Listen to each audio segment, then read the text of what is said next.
para nosotros presentarles al doctor Luis Felipe López Calma, un economista mexicano que se desempeña como subsecretario general de la Organización de Naciones Unidas y director regional para América Latina y el Caribe de la misma.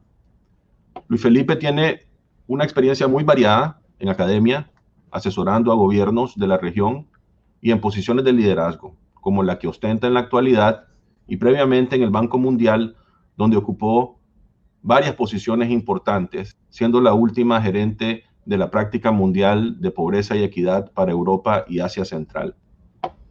En el año 2017, tuvo lo que, conociéndole bien, debió ser para él una muy gratificante tarea, que fue la de ser codirector y autor principal del informe sobre el desarrollo mundial 2017 del Banco Mundial. Luis Felipe ha sido también profesor en el Colegio de México, el Tecnológico de Monterrey y en la Universidad de las Américas Puebla, donde tuve la grata oportunidad de visitarle una vez. También ha sido profesor visitante en Stanford y en UC San Diego, entre otras universidades. Luis Felipe tiene una maestría en economía de Boston University, así como una maestría y doctorado en economía de Cornell University en New York, donde fuimos compañeros de estudio. Muchas gracias, Luis Felipe, y bienvenido. Muchísimas gracias, de verdad, y quiero agradecer mucho a don Ramiro Ortiz Mayorga, al presidente y CEO de Promérica, por supuesto a ti, Luis, como vicepresidente, la oportunidad que me dan de estar hoy dirigiéndome a esta audiencia tan distinguida. También a Leonardo Boniac por ayudarnos con la moderación, y realmente es una oportunidad muy interesante por varias razones que serán mucho más obvias conforme haga mi presentación. Espero que la perspectiva que les voy a presentar, que es una perspectiva sobre los retos económicos e institucionales de la región latinoamericana y del Caribe, les sea útiles en su toma de decisiones y además en su vida simplemente como ciudadanos de la región que estamos preocupados por la situación actual. Muchísimas gracias de verdad, Luis, por esta invitación. Por Luis tengo un gran aprecio personal y muchísimo respeto profesional. Voy a compartir mi pantalla, si les parece, y les pido que en cualquier momento, si hay algún problema técnico, me lo hagan saber para asegurarme de que están recibiendo la presentación correctamente. Le he titulado a la presentación cuando la estructura se encuentra con la coyuntura, porque quiero hablar primero de algunos aspectos estructurales de la región y cómo estos han sido, en algunos casos, profundizados por la crisis actual derivada del COVID-19, pero sobre todo quiero dar una perspectiva de recuperación al final y cómo estamos trabajando con los gobiernos para lograr esta recuperación hacia una normalidad que sea mejor, más incluyente y más productiva.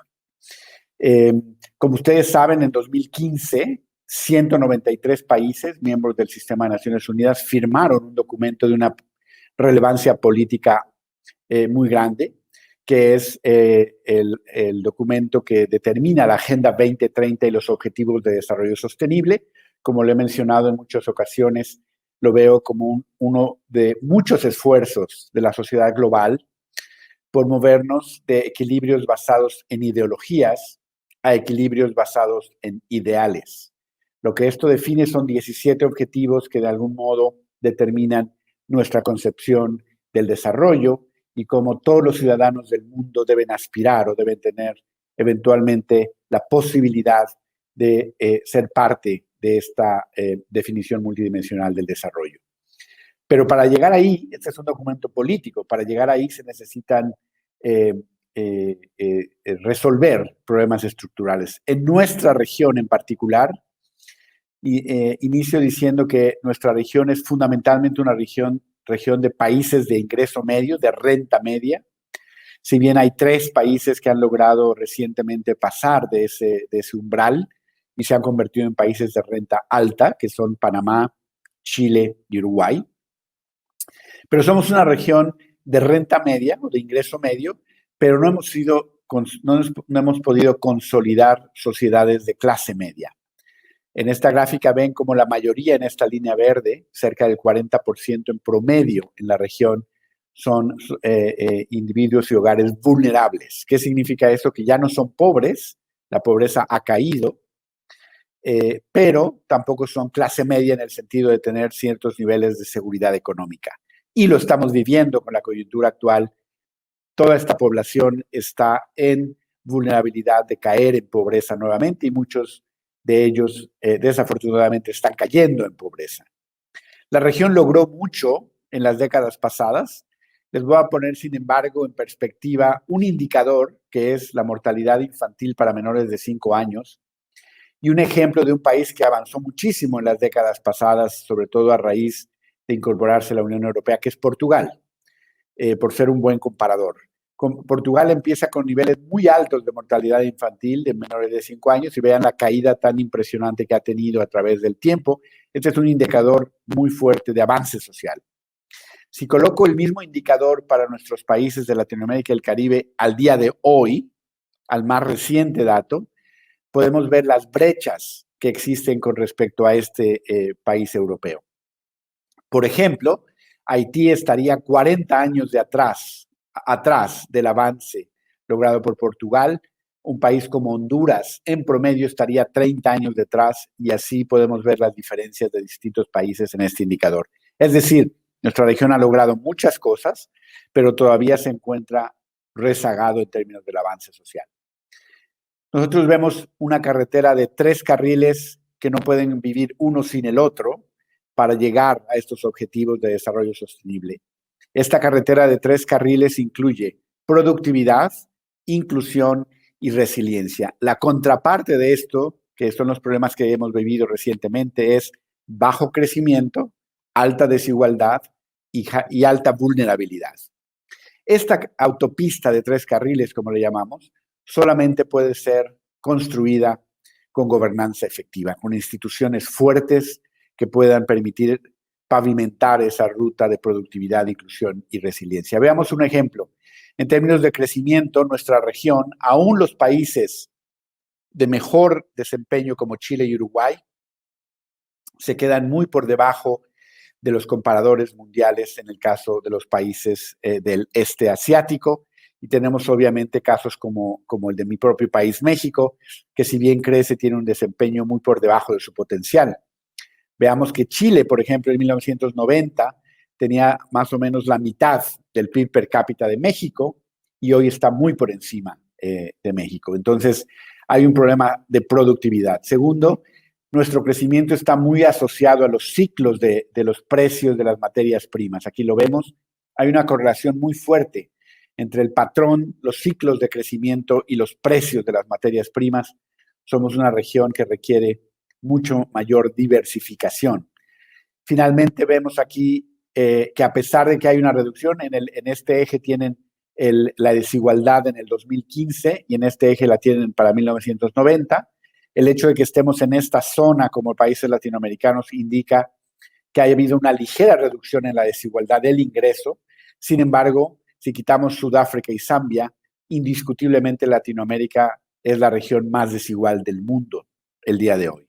Entonces, ahí hay retos importantes. Y el crecimiento que empezó al inicio de este siglo siendo mucho más progresivo en el sentido, si ven aquí del lado izquierdo tenemos a los hogares más pobres, del lado derecho a los hogares menos pobres.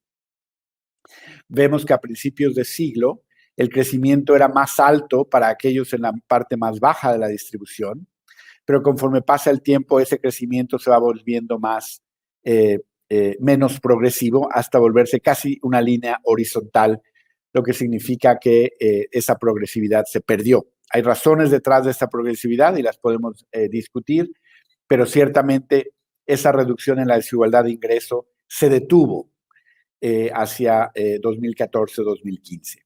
Por otro lado, y con esto termino la introducción, somos también una región de alta vulnerabilidad, lo decía hace un momento, de alta volatilidad. Este es el promedio latinoamericano, que tiene un nivel de volatilidad mucho más alto que de las economías más ricas, excepto el caso de Colombia, que es una economía muy resiliente. Este es el número de años con crecimiento negativo desde 1980. Si sumamos los 2 últimos años para el caso de Argentina, tendríamos 18 años de crecimiento negativo desde 1980, lo cual hace la economía más volátil de Latinoamérica. Entonces, pero en general, nuestra región es una región con un crecimiento de alta volatilidad, lo cual, por supuesto, se refleja en la vulnerabilidad a nivel microeconómico. Estos son los temas estructurales. Con estos problemas estructurales nos enfrentamos a la coyuntura actual con un choque sin precedentes. Estamos muy golpeados por la crisis de COVID-19. Pensábamos originalmente que habría una primera fase de control de la pandemia, segunda fase de recuperación y tercera de la nueva normalidad, pero nos hemos quedado de alguna manera, por decirlo así, atrapados entre la primera y la segunda fase, es decir, todavía estamos luchando por controlar la pandemia mientras no haya una vacuna y estamos en un momento de que queremos recuperar de esta recesión tan profunda provocada por la crisis. Nuestra región ha sido muy afectada, es la más afectada del mundo, tanto por el lado de salud como por el lado económico. Somos alrededor del 9% de la población mundial como región y tenemos más del 30% de las muertes acumuladas en el mundo. También es el caso si lo vemos por población, es decir, si normalizamos este dato por población, tenemos 4 de los 10 países con mayor número de muertes por población. Quizás nuestra transición epidemiológica también determina esto, es decir, tenemos un alto número de población con enfermedades crónicas que al interactuar con el COVID incrementan la probabilidad de decesos y eso es lo que en parte explica esta vulnerabilidad. Pero como sociedades, como economías, tenemos condiciones preexistentes también, es decir, una baja confianza en instituciones, una percepción de captura, polarización social, partidos políticos debilitados, como mencioné hace un momento, bajo crecimiento económico, alta desigualdad, debilidad fiscal en la mayoría de nuestros países, segmentación social y, lo que decía hace un momento, una transición epidemiológica que nos hace vulnerables particularmente en este contexto. Estas son, de alguna manera, las condiciones preexistentes con las que Latinoamérica enfrenta. Tenemos un impacto muy fuerte. Ese es el último Consensus Forecast para noviembre, donde vemos el tamaño de la contracción económica en distintos países y después, obviamente, la recuperación que se prevé para el 2021, en algunos casos un rebote importante y en general una recuperación, pero obviamente vamos a seguir teniendo un nivel de ingreso menor que con el que entramos a esta crisis. Hablemos un poco de cómo vemos el camino más allá de la recuperación. Hay 4 pilares en los que queremos insistir. 1, tenemos que fortalecer, ha quedado clarísimo, que tenemos que fortalecer los mecanismos de protección social. Desde el PNUD estamos trabajando con los gobiernos en tratar de promover, estamos lanzando en marzo un informe regional de desarrollo humano en el que nos están ayudando economistas de alto nivel, por ejemplo, Santiago Levy, anterior vicepresidente del Banco Interamericano de Desarrollo, Mauricio Cárdenas, anterior ministro de Finanzas en Colombia, para diseñar estas ideas de cómo hacer un sistema de protección social que tenga 4 características. Primero, que sea universal, que garantice la protección social para todos y todas. Segundo, que sea incluyente, que realmente logre incorporar a todos y todas, no importando su posición en el territorio. Tercero, que sea fiscalmente sostenible, porque eso es fundamental, si no alimenta crisis recurrentes. Y cuarto, que sea amigable al crecimiento económico. ¿Qué quiere decir esto? Que no fomente la informalidad. Estas 4 características deben conjugarse en este nuevo sistema que pretenderíamos lograr de protección social. Segundo, tenemos que encontrar motores sostenibles de crecimiento. La contracción de la demanda global, la caída en el precio de combustibles fósiles, abre oportunidades para tratar de buscar motores verdes de recuperación. Segundo, fortalecimiento institucional y, muy importante, como prioridad, inversión en disrupción digital. La conectividad se ha convertido en sinónimo de equidad. La conectividad ayuda a la transparencia y la rendición de cuentas, la conectividad ayuda a la inclusión financiera, la conectividad ayuda a la inclusión educativa y de salud. Se ha vuelto una infraestructura fundamental. Tenemos algunas ideas concretas de cómo estamos trabajando con los países precisamente en la carretera de 3 vías, productividad, inclusión y resiliencia, hablando de estos 4 pilares, cómo pueden alimentar esos 3 carriles de los que hablamos hace un momento. Pero déjenme pasar a un elemento que me va a llevar quizás unos 5 minutos o 7 minutos más para poder abrir a la conversación, y tiene que ver con el financiamiento de esta recuperación. Es imposible pensar en esta mejor normalidad si no tenemos claro cómo vamos a financiarla, ¿sí? Es importante decir que los países saldrán probablemente más endeudados de esta situación y probablemente también con balances fiscales más comprometidos. Es un hecho. Afortunadamente, por cierto, tendrán a un colega y muy querido amigo, Carlos Felipe Jaramillo, en un momento más, hablando sobre todo lo que las instituciones financieras internacionales están haciendo para apoyar estos esquemas de financiamiento, que es muy importante, tratando de inyectar mucha liquidez y capacidad fiscal. Pero es un hecho que vamos a tener limitaciones de financiamiento y ahí el papel del sector privado es fundamental. Desde un inicio, los Objetivos de Desarrollo Sostenible no solamente trataron de incidir sobre el marco de políticas públicas, pero también sobre el marco de inversión. Es fundamental el papel de la inversión privada en esta agenda global. El aporte del sector privado es muy importante para el logro de estos objetivos. La pregunta es cómo habilitamos un entorno institucional y financiero para que esto ocurra. Como PNUD, como parte de un sistema regional y global, tratamos de colaborar con los gobiernos en la creación de las condiciones institucionales y de arquitectura financiera que permitan al sector privado ser parte del financiamiento de esta recuperación. Y aquí me interesa mucho el papel también de la banca privada, que es fundamental. Hay muchas formas en las que la inversión puede proporcionar impacto. Yo sé que Promérica está trabajando de manera muy, muy decidida en esta área y por eso es muy importante tratar estos temas y que vean cómo PNUD estamos tratando de incidir con los gobiernos. Hay muchas áreas en las que podemos trabajar en impacto vinculado a los objetivos de desarrollo sostenible a través de canales de inversión privada. PNUD está tratando de proponer unas normas o estándares para la inversión de impacto.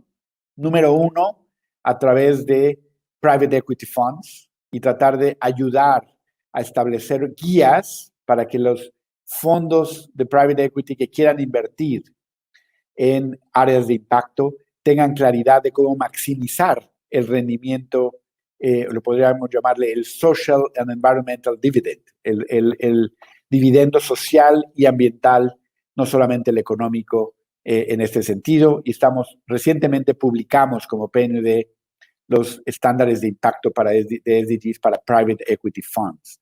Y eventualmente podemos compartirlos, nos parece que es un instrumento importante. Estamos terminando los impact standards para los emisores de bonos, para tratar de crear una guía y ayudar en la estructuración de bonos para tratar de vincularlos a estos objetivos y a la línea de recuperación post-COVID que esté alineada a los objetivos de desarrollo sostenible.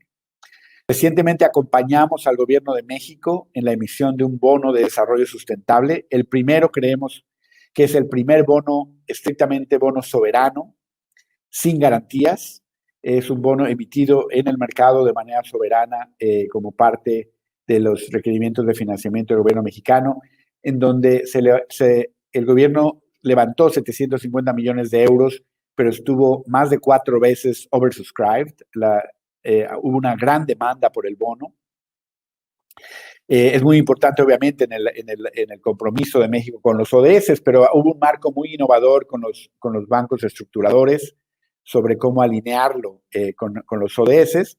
Como PNUD, que esto es muy importante, emitimos lo que llamamos una alignment letter, que es básicamente dar la certeza a los inversionistas de que el bono está alineado con los ODS.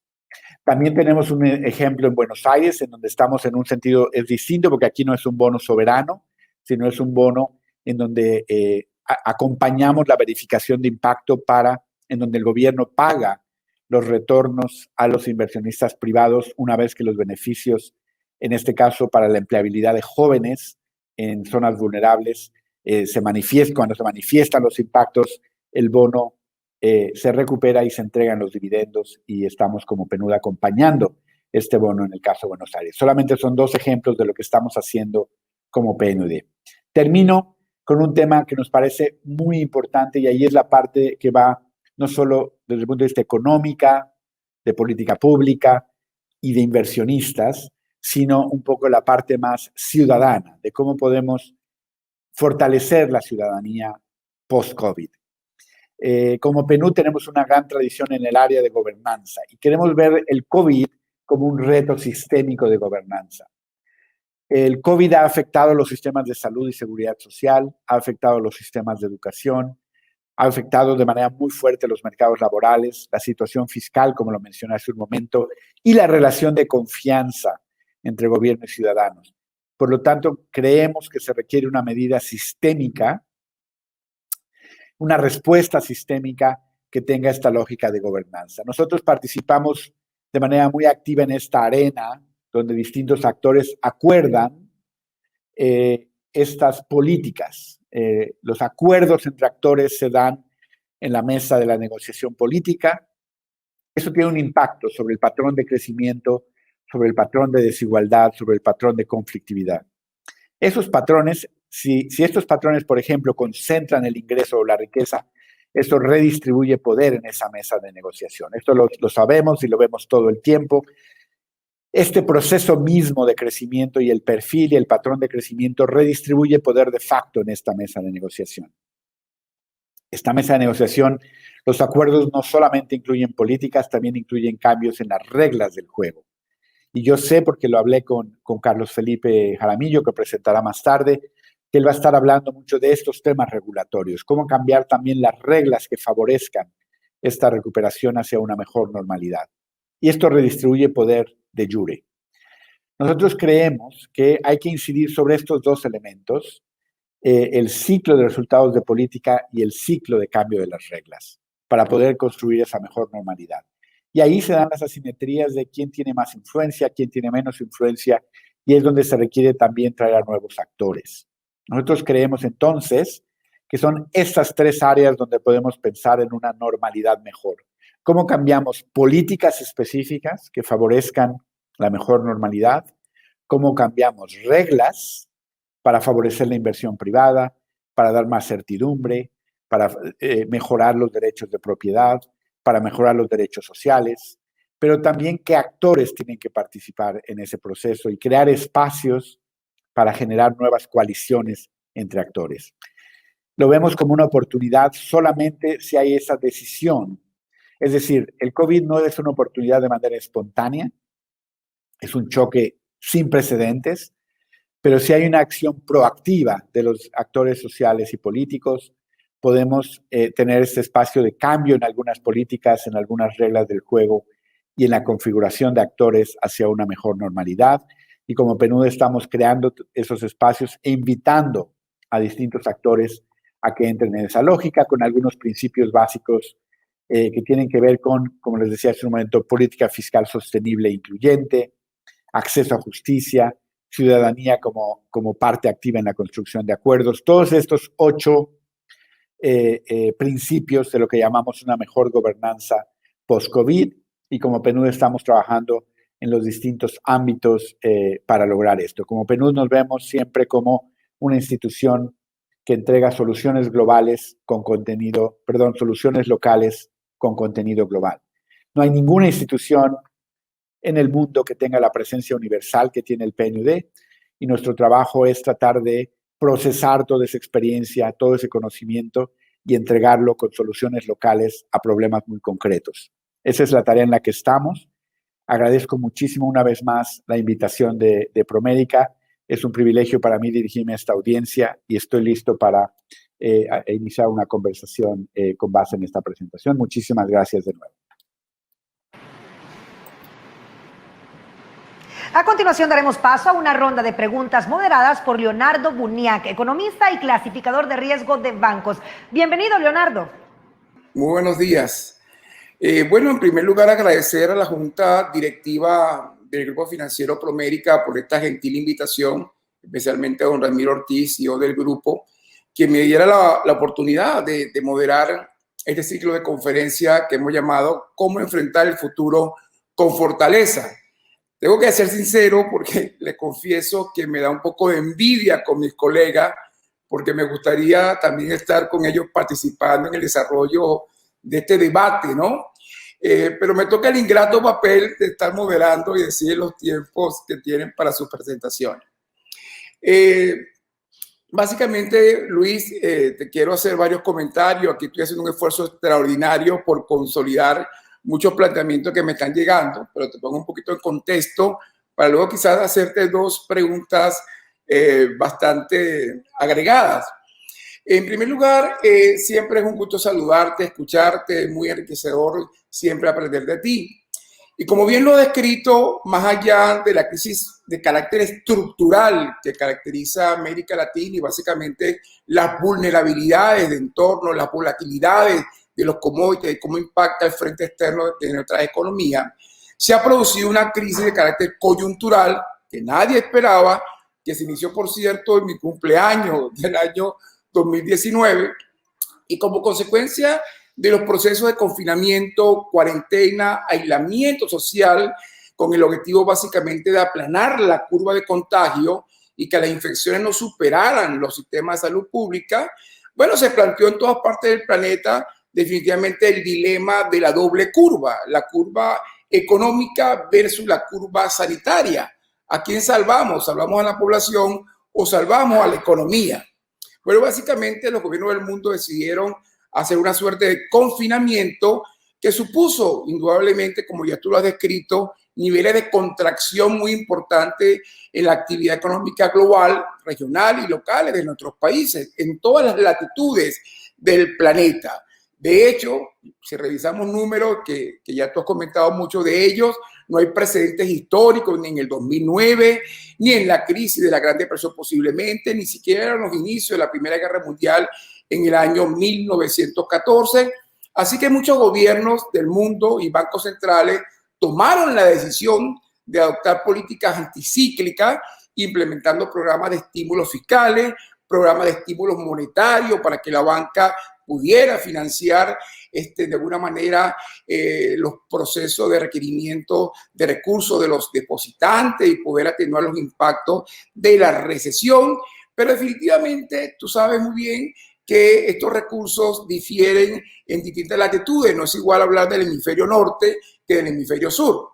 Lo cierto es que esto ha supuesto incrementar de manera importante los niveles de deuda pública en América Latina. Se han ampliado de manera importante los déficits en la gestión financiera de los gobiernos centrales y de todo el sector público consolidado. Y recordemos que 10 años atrás América Latina tenía una deuda pública como porcentaje del PIB y un déficit fiscal quizás la mitad de lo que hoy tenemos. Y por supuesto, además es una región que tiene menos acceso al financiamiento internacional, al financiamiento multilateral, pero además los recursos de los organismos multilaterales ciertamente son finitos, ciertamente son limitados, donde algunos pensamos que tienen que ser objeto de recapitalización. Bueno, en este sentido y después de este contexto donde intenté más o menos reunir muchos comentarios que nos han llegado, la pregunta que te hago es la siguiente. De cara al futuro, de cara al proceso de recuperación, ciertamente quedan algunas deudas pendientes y una de ellas es el tamaño de la deuda pública, algunas distorsiones macroeconómicas como por ejemplo la ampliación de los déficits fiscales. Y te pregunto, ¿cómo miras el futuro inmediato, especialmente cómo miras el problema de la sostenibilidad de la deuda pública externa de América Latina, considerando que la aspiración de todo es sentar las bases para el crecimiento económico sostenido, no inflacionario de largo plazo? Muchas gracias. Creo que es una pregunta fundamental. La voy a dividir en dos partes. La primera es el tema de la respuesta económica para poder sostener. Lo que hacemos es, de alguna manera, es someter a las economías a un coma inducido para poder parar el tema de la pandemia y eventualmente poder recuperar. Quiero decir que hay mucha heterogeneidad en la región. Tenemos el caso, por ejemplo, de Uruguay. Si hablamos de números, hay países, México más de 100.000 muertos, Argentina 38.000, Uruguay tiene 68 muertos en todo el proceso de pandemia. Claro, es una economía de poco menos de 4 millones de personas, pero es una economía también muy abierta al exterior, pero algo han hecho bien. Entonces hay cosas que aprender también de estas respuestas. Pero en la respuesta del libro de texto, este es un choque de lo que le han denominado un choque keynesiano inducido por la oferta, en el sentido de que originalmente es un choque de oferta, pero eventualmente el efecto es tal que el choque de demanda es aún más grande que el que hubiera provocado el choque inicial de oferta. Lo que se requería es una respuesta fiscal de un comprador de última instancia. Un gobierno, si tuviera capacidad fiscal ilimitada, lo que haría es el gobierno ser el comprador de última instancia para mantener la economía andando. Por ejemplo, no sé, si es una aerolínea, yo te compro todos los boletos de avión y los uso después, pero por lo pronto te pago todos los boletos de avión, te compro todos los, te sigo financiando si eres un restaurante y tal. Es decir, difiero el consumo, pero cubro los costos. Ese sería como el libro de texto. Nada de eso es posible porque no hay capacidad ilimitada y porque no hay los instrumentos. Entonces, los instrumentos son imperfectos.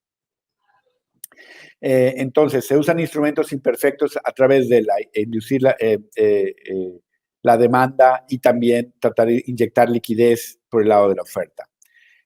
Esto obviamente tiene un límite a la sostenibilidad y ahí paso a la segunda parte de tu pregunta. Yo creo que los países han hecho un esfuerzo en la medida de sus posibilidades muy grande por introducir, desde el punto de vista de la política monetaria, inyectar liquidez, tratar de sostener por el lado crediticio a las empresas, hacer algunas excepciones de absorción de contribuciones a seguridad social, tratar de mantener el empleo formal en la medida de lo posible, y aún así el choque ha sido muy grande y el espacio fiscal se va viendo más limitado.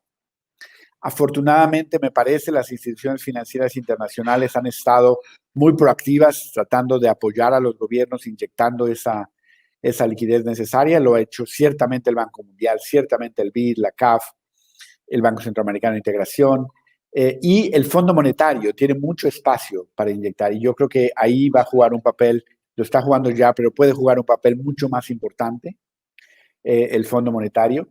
Y yo creo que en términos de la deuda hay un debate, pero yo siento que puede haber en algunos casos reestructuraciones bien ordenadas, y en algunos casos sí hay programas, por ejemplo, con apoyos del fondo, que pueden ser salidas fiscalmente creíbles. Eso no se puede hacer sin planes fiscales creíbles. Entonces, ¿qué pasa? Nosotros hemos sugerido en nuestros papers de política como PNUD, por ejemplo, diferir la introducción de impuestos. Entonces, es decir, vamos a hacer un plan que sostenga el estímulo con apoyo internacional, pero vamos a introducir, por ejemplo, algún tipo de impuestos especiales que entren en vigor cuando la economía recupere un cierto nivel de crecimiento. Entonces, eso de diferir, pero acordar hoy nuevos impuestos o impuestos temporales, pero que entren en vigor cuando la economía llegue a un cierto nivel de recuperación, para que sea creíble desde el punto de vista fiscal. Yo creo que hay espacio técnico y espacio financiero y voluntad política para lograr esos acuerdos a nivel de país. No es fácil desde el punto de vista de los consensos políticos internos, pero yo creo que las condiciones están dadas. Yo no soy pesimista, más bien soy razonablemente o condicionalmente optimista, porque creo que está a la disposición política y el espacio financiero. No va a ser fácil, pero yo creo que eso es posible. Que creo que te lo voy a poner un poco más difícil.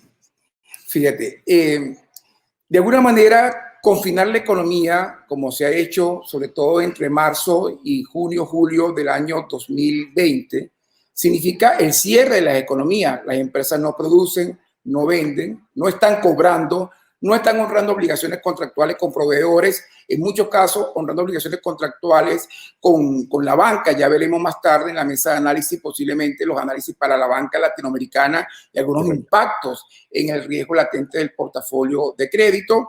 Pero obviamente cerrar la economía significa entender que los gobiernos deben gozar de alguna manera de la holgura fiscal, de la capacidad económica para poder definitivamente atenuar los impactos de la recesión, como tú muy bien, excelentemente bien lo has explicado. Pero aquí viene un segundo tema que a mí me preocupa mucho, que es el tema de las desigualdades.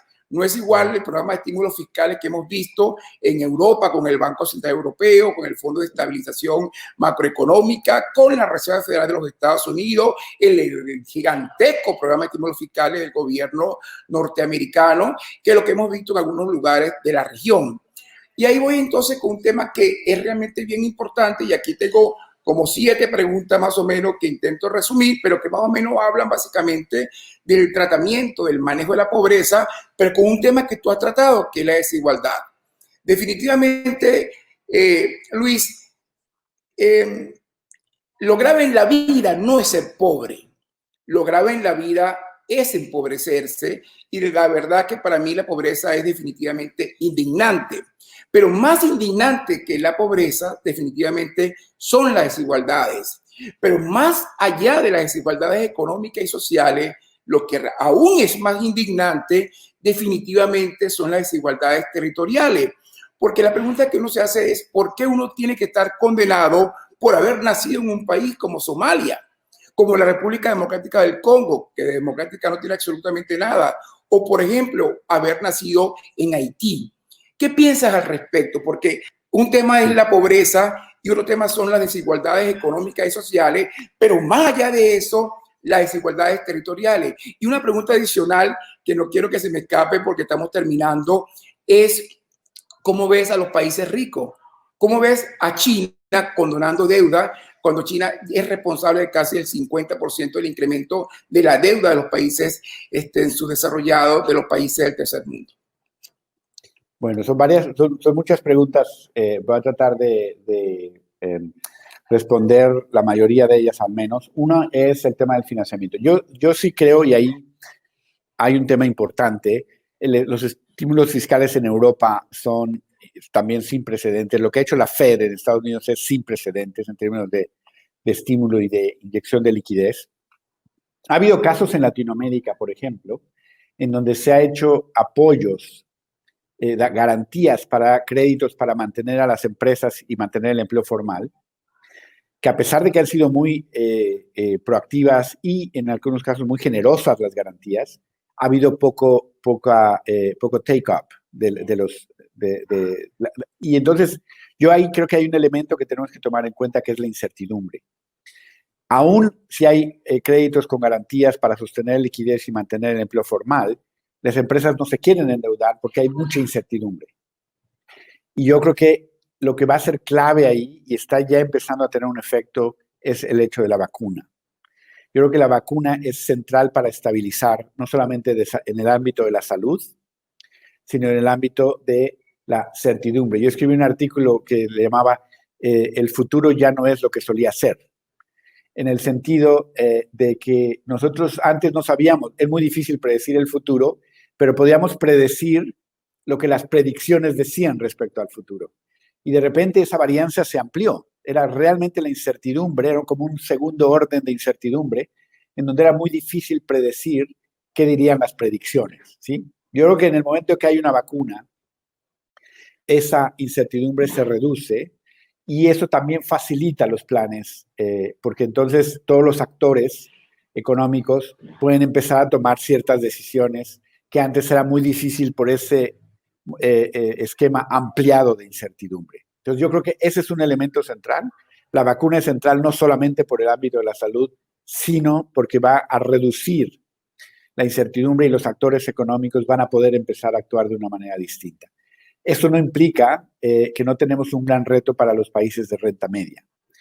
Los programas de condonación de deuda, los programas de suspensión de compromisos de deuda y demás han sido para países pobres y los países ricos tienen sus propios recursos, como bien lo has mencionado. Yo creo que tenemos un gran reto de cómo abordar esto para los países de renta media. Y pasa por esta combinación de reestructuras ordenadas, donde hay cláusulas de acción colectiva para renegociaciones, reestructuraciones ordenadas, apoyo de las instituciones financieras internacionales y programas fiscales creíbles. Yo creo que ese elemento, porque como países de renta media no tenemos ni las condonaciones que están habiendo en los países pobres, ni los recursos fiscales que tienen los países ricos. Hay un reto particular para nosotros como países de renta media, pero yo creo que existen, como lo decía hace un momento, elementos para poder salir. No es obvio, ni es inmediato, pero existen estos elementos que se pueden trabajar en cada contexto. Lo segundo tiene que ver con el tema de las desigualdades. Y aquí yo por eso insistía en mi presentación en diferenciar entre las condiciones preexistentes, la parte estructural, y la parte del choque de coyuntura que profundiza esas condiciones preexistentes. Lo que no podemos esperar es que las soluciones de respuesta a la coyuntura nos resuelvan problemas estructurales que venían de hace mucho. Uno de ellos es la desigualdad. La desigualdad se va a ver profundizada por la crisis. ¿Por qué? Porque tiene un impacto diferenciado en la educación, por ejemplo. El Banco Mundial ha estimado los impactos sobre los ingresos de la generación actual por las pérdidas en aprendizaje, son muy grandes en promedio, pero además son con una varianza muy amplia. Probablemente hay grupos que no van a perder mucho porque están pudiendo compensar por ese aprendizaje, pero hay grupos enormes de población que sí van a perder. Entonces, esas desigualdades se profundizan, pero la desigualdad no puede ser resuelta con soluciones de coyuntura porque es un problema estructural. Y entonces ahí es donde planteaba al final, por ejemplo, ¿por dónde empezar? El problema de sequencing de la política, cuál es la secuencia para resolver los problemas estructurales, sigue siendo el mismo que antes. Si a mí me preguntan, y lo que como Perú estamos proponiendo es que esta idea de la protección social universal, no el ingreso a través de transferencias de ingreso, protección social universal que incluya un paquete de protección social y el acceso universal a la salud, a la educación, que tenga esas 4 características. Primero, que sea realmente universal, que sea incluyente, que sea fiscalmente sostenible y que sea amigable al crecimiento. Lo que no podemos seguir es teniendo política social que favorece la informalidad. Entonces, esos elementos, si los podemos lograr, si me dijeras un primer paso, esto puede generar una dinámica de reducción de desigualdad, de mayor confianza en los gobiernos y en las instituciones y de mayor digamos, y de inducir un contexto más amigable al crecimiento económico y a la productividad, ¿no? Entonces yo creo que ese es un elemento, por ejemplo. Pero mi punto central sería no confundir las respuestas a la coyuntura con las respuestas a problemas estructurales que venían de antes y que tienen sus propios mecanismos y que probablemente se puede utilizar esta coyuntura para lograr abordar esos problemas estructurales, porque como lo mencioné hace un momento, cambió la configuración política, cambió la configuración de actores y hay un elemento de coordinación que puede llevar a resolver estas, pero no es fácil. No sé si esto de alguna manera responde de manera general, como decía, son muchas las preguntas, pero... Excelentemente bien, Luis Felipe. Bueno, agradecerte infinitamente por tu participación y te rogamos, por favor, te quedes con nosotros, si es posible, el resto de la mañana, porque todavía falta mucho. Muchísimas gracias, de verdad, ha sido una gran oportunidad y les deseo lo mejor a todos.